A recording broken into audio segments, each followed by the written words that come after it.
ప్రసిద్ధ పుణ్యక్షేత్రం వేములవాడ శ్రీ రాజరాజేశ్వర స్వామి వారి అనుబంధ ఆలయమైన శ్రీ బద్దిపోచమ్మ దేవస్థానానికి మంగళవారం భక్తులు భారీ సంఖ్యలో తరలివచ్చారు. అమ్మవారిని దర్శించుకుని మొక్కులు చెల్లించుకునేందుకు తెల్లవారుజాము నుంచే భక్తులు క్యూలైన్లలో బారులు తీరారు. ప్రత్యేకంగా పెద్ద సంఖ్యలో భక్తులు అమ్మవారికి బోనాలు సమర్పించేందుకు రావడంతో ఆలయ ప్రాంగణం భక్తులతో కిక్కిరిసిపోయింది.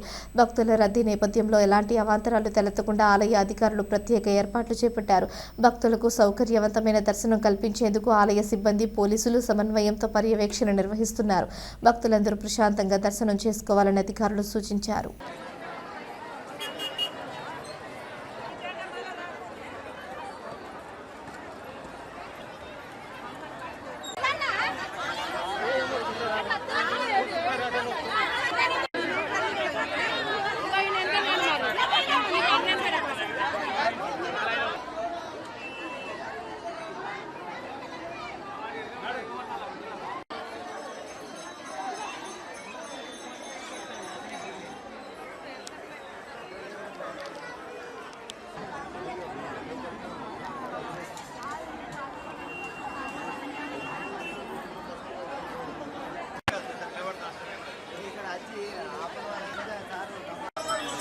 Gracias.